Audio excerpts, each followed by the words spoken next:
इलायची और अदरक की खुशबू हवा में घुली हुई थी। ये खुशबू न केवल चाय की थी, बल्कि उन अनकही कहानियों की भी थी जो इस छोटी सी टपरी पर रोज बुनती जाती थी। चाय के अनगिनत कपों से भाप निकल रही थी। हर कप में एक नई कहानी, एक नया अनुभव छुपा हुआ था। यहाँ हर कोई अपने हिस्से की चाय और अपने हिस्से की कहानी लेकर आता था। छोटी सी चाय की टपरी पर कपों की खनक और बातचीत की गूंज गूंज रही थी। ये जगह सिर्फ चाय पीने का नहीं, बल्कि दिल की बातें कहने का भी अड्डा थी।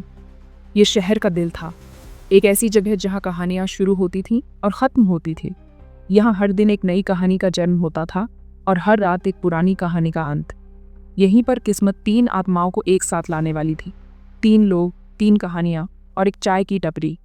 ये वह जगह थी जहाँ उनकी ज़िंदगी की राहें एक दूसरे से टकराने वाली थी। उनका जीवन प्यार, विश्वासघात और लालसा के एक अजीबोगरीब मेल में उलझा हुआ है। हर मुलाकात में एक नया मोड़, हर बातचीत में एक नया रहस्य छुपा हुआ था। प्रीति के लिए चाय की टपरी सिर्फ एक काम नहीं था, ये उसकी पहचान थी, उसकी ज़िंदगी का एक अहम हिस्सा। यहाँ वह न केवल चाय बनाती थी, बल्कि अपने सपनों को भी आकार देती थी। ये उसका अपना अड्डा था। यहाँ वह खुद को सबसे ज़्यादा सुरक्षित और खुश महसूस करती थी। ये उसकी मेहनत और लगन का नतीजा था। वो हर कप में चाय के साथ अपना प्यार भी मिलाती थी। हर कप में उसकी आत्मा का एक हिस्सा होता था, जो हर ग्राहक के दिल तक पहुंचता था। उसे क्या पता था कि उसकी ज़िंदगी हमेशा के लिए बदलने वाली है। वह अपने काम में इतनी मग्न थी कि उसे आने वाले तूफान का अंदाज़ा भी नहीं था। उसकी छोटी सी टपरी पर एक चमचमाती काली कार आकर रुकी। ये कार न केवल उसकी ज़िंदगी में एक नया मोड़ लाने वाली थी, बल्कि उसके दिल में भी एक नई हलचल पैदा करने वाली थी। उस कार से उतरने वाला व्यक्ति उसकी ज़िंदगी को हमेशा के लिए बदलने वाला था। उस व्यक्ति की आंखों में एक अजीब सी चमक थी, जैसे वह कुछ खास ढूंढने आया हो। प्रीति ने कभी नहीं सोचा था कि उसकी साधारण सी जिंदगी में ऐसा कोई आएगा जो उसकी दुनिया को हिला कर रख देगा। उनकी नज़रें मिली और एक पल के लिए समय थम सा गया। यह मुलाकात सिर्फ एक संयोग नहीं थी, बल्कि किस्मत का खेल था। यह वह पल था जब प्यार और विश्वासघात की कहानी ने जन्म लिया। चाय की टपरी पर सब कुछ सामान्य लग रहा था, लेकिन प्रीति के दिल में एक तूफान उठ चुका था। यह कहानी अब सिर्फ चाय की नहीं थी, बल्कि प्यार और विश्वासघात की थी। उसमें से आरव निकला। उसकी मौजूदगी ध्यान खींचने वाली थी। वो प्रीति की साधारण जिंदगी से बिल्कुल अलग था। आरव एक महत्वाकांक्षी आदमी था, एक कामयाब बिजनेसमैन जिसकी मुस्कान दिल पिघला देने वाली थी। उसकी नज़रें प्रीति पर टिकी हुई थीं। जब प्रीति ने उसे कप दिया तो उनके हाथ छू गए। एक चिंगारी सी भड़की। बातचीत चाय की तरह आसानी से बहने लगी। प्रीति की मासूमियत से मंत्रमुग्ध होकर आरव खुद को उसकी ओर खींचा हुआ पाता था। वो चाय की टपरी पर आने लगा। हर मुलाकात उन्हें और करीब ला रही थी। उन्हें पता नहीं था कि कोई उन्हें देख रहा है। विशाल, एक साधारण सा इंसान, हमेशा से प्रीति के करीब रहना चाहता था, लेकिन उसकी हिम्मत कभी भी उसे अपने दिल की बात कहने नहीं देती थी। विशाल, प्रीति का बचपन का दोस्त, उसके लिए एकतरफा प्यार रखता था। बचपन से ही दोनों ने साथ में बहुत समय बिताया था, खेलते हुए, हंसते हुए और एक दूसरे के साथ अपने सपने साझा करते हुए। वो दूर से देखता था, उसका दिल दर्द से भर जाता था जब वो आरव को प्रीति के करीब आता देखता था। विशाल के लिए यह देखना बहुत मुश्किल था, क्योंकि वह जानता था कि प्रीति के दिल में आरव के लिए खास जगह थी। विशाल एक सीधा साधा इंसान था। प्रीति के लिए उसका प्यार सच्चा और अटूट था। वह हमेशा उसकी खुशी चाहता था, भले ही उसकी खुशी में उसकी कोई जगह न हो। वो अपने जज्बातों का इजहार करना चाहता था, लेकिन हिम्मत नहीं जुटा पा रहा था। हर बार जब वह प्रीति से बात करने की कोशिश करता, उसके शब्द गले में अटक जाते। डर ने उसे जकड़ रखा था, रिजेक्शन का डर। उसे डर था कि अगर उसने अपने दिल की बात कह दी और प्रीति ने उसे ठुकरा दिया, तो वह अपनी सबसे अच्छी दोस्त को भी खो देगा। उस नाजुक उम्मीद के टूटने का डर जो उसने संजोए रखी थी। वह जानता था कि उसकी उम्मीदें बहुत कमज़ोर थीं, लेकिन फिर भी वह उन्हें छोड़ नहीं पा रहा था। इसलिए वो चुप रहा, एक खामोश रक्षक, उसका प्यार अनकहा। उसकी हर खुशी और दुख में विशाल अक्सर उन पुरानी यादों में खो जाता था। लेकिन जब उसने पत्र लिखा तो उसे भेजने की हिम्मत नहीं जुटा पाया। वह डरता था कि अगर प्रीति ने उसे ठुकरा दिया तो वह अपनी सबसे अच्छी दोस्त को ही खो देगा। इसलिए उसने वह पत्र एक दराज में रख दिया और अपने दिल की बात अपने तक ही सीमित रखी। विशाल का प्यार अनकहा ही रह गया, लेकिन वह हमेशा प्रीति के साथ खड़ा रहा। उसकी हर खुशी और दुख। विशाल ने अपने प्यार को कभी प्रीति के सामने नहीं रखा, लेकिन उसने हमेशा उसकी खुशी के लिए प्रार्थना की। वह जानता था कि उसका प्यार सच्चा था और यही उसके लिए काफी था। एक दिन विशाल के कान में एक बात आई। एक अफवाह इतनी परेशान करने वाली थी कि इसने उसकी अब तक की चुप्पी तोड़ दी। आरव वो नहीं था जो वो दिखावा करता था। आकर्षक व्यवसाय एक काला रहस्य छुपा रहा था। वो पहले से शादीशुदा था। सच्चाई ने विशाल को बिजली की तरह झकझोर कर रख दिया। उसका दिल प्रीति के लिए दुखा, उस दर्द के लिए जो उसे अनिवार्य रूप से झेलना पड़ता।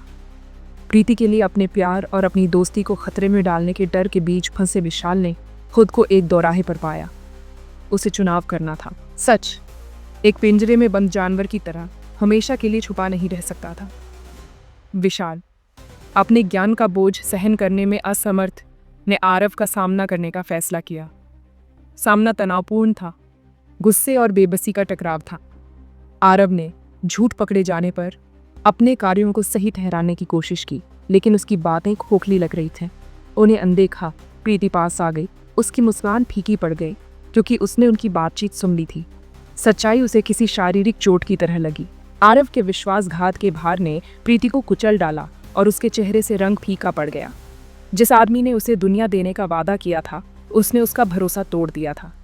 उसके चेहरे से आंसू बह निकले जो उसके अंदर के दर्द को दर्शा रहे थे। अपराध बोध और पछतावे से भरे आरव ने उसका हाथ पकड़ने की कोशिश की, लेकिन बहुत देर हो चुकी थी। नुकसान हो चुका था। जिस प्यार को वो अपना मानते थे, जिस भविष्य का सपना वो देखते थे, वो उसके कदमों में बर्बाद हो गया था। दिल टूटने के उस पल में प्रीति ने अपनी ताकत पाई। भावुकता से कांपती आवाज में उसने आरव का सामना किया। उसके शब्द, हालांकि दर्द से सराबोर थे, एक शांत गरिमा रखते थे। उसने उसके धोखे का शिकार बनने से इनकार कर दिया। उसकी ओर पीठ करके वो चली गई। हर कदम के साथ उसने उसके विश्वासघात का भार उतार दिया। झूठ पर बने प्यार से बढ़कर अपनी आत्मसम्मान को चुना। आरव ने उसका धोखा उजागर होने पर प्रीति को असहाय होकर जाते हुए देखा। उसके कर्मों का भार आखिरकार उसे लग ही गया। वो उसे खो चुका था और इस एहसास ने उसे अंदर तक तोड़ दिया। उसकी दुनिया, जो कभी महत्वाकांक्षा और सफलता से भरी हुई थी, अब उसके मुंह में राख जैसी लग रही थी। प्रीति के दर्द से दुखी विशाल उसके साथ खड़ा था। उसने उसे दिलासा दिया, रोने के लिए एक कंधा दिया, एक दोस्त का साथ दिया। विश्वासघात के बाद उनका बंधन और गहरा हो गया। सच्ची दोस्ती की स्थायी शक्ति का प्रमाण। प्यार और विश्वासघात की खुशबू, एक ऐसी खुशबू जो कभी कभी मीठी होती है और कभी कभी कड़वी। ये खुशबू उन पलों की याद दिलाती है जब दिलों में प्यार की लहरें उठती हैं, और उन पलों की भी जब विश्वासघात की तलवारें दिलों को चीर देती हैं। चाय की टपरी खाली होने के बाद भी हवा में रह गई। ये टपरी, जहाँ कभी हंसी खुशी की बातें होती थीं, अब एक खामोशी में डूबी हुई है। चाय के कप और बर्तन, जो कभी बातचीत के साथी थे, अब अकेले पड़े हैं। प्रीति, उसकी आत्मा घायल लेकिन टूटी नहीं, अपने जीवन के टुकड़ों को समेटने के लिए रह गई थी। उसकी आंखों में एक दृढ़ निश्चय था, एक ऐसा निश्चय जो उसे आगे बढ़ने की ताकत दे रहा था। अपने जीवन के टुकड़ों को समेटने के लिए रह गई थी।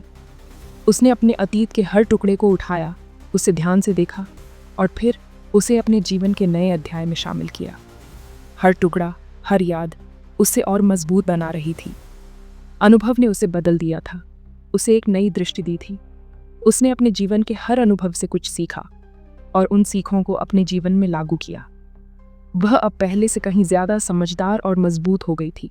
उसे प्यार और विश्वास की जटिलताओं का सामना करने के लिए मजबूर कर दिया था। उसने अपने दिल की गहराइयों में झांका और वहां उसे अपने सवालों के जवाब मिले। उसने समझा कि प्यार और विश्वास एक दूसरे के बिना अधूरे हैं। जैसे ही उसने अपने जीवन का पुनर्निर्माण किया, उसने अपने अतीत को पीछे छोड़ दिया और एक नए भविष्य की ओर कदम बढ़ाया। उसने अपने जीवन के हर पहलू को नए सिरे से देखा और उसे एक नई दिशा दी।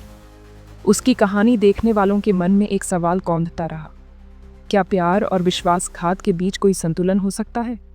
क्या एक बार टूटे हुए दिल को फिर से जोड़ा जा सकता है? क्या धोखे की छाया में सचमुच प्यार खिल सकता है? या क्या प्यार हमेशा विश्वासघात की छाया में दबा रहता है? ये सवाल हर किसी के मन में गूंजता रहा। या कुछ विश्वासघात बस अक्षम्य होते हैं? क्या कुछ घाव कभी नहीं भरते? क्या कुछ दर्द हमेशा के लिए रह जाते हैं? ये सवाल भी उतना ही महत्वपूर्ण है। जवाब चाय की खुशबू की तरह हवा में तैरता रहा, एक कड़वा स्वाद छोड़ गया। यह खुशबू जो कभी मीठी थी अब कड़वी हो गई थी। यह खुशबू जो कभी सुकून देती थी अब बेचैनी पैदा कर रही थी। यह स्वाद जो कभी मीठा था अब कड़वा हो गया था। यह स्वाद जो कभी खुशी देता था अब दर्द दे रहा था। यह स्वाद जो कभी प्यार की निशानी था अब विश्वासघात की याद दिला रहा था।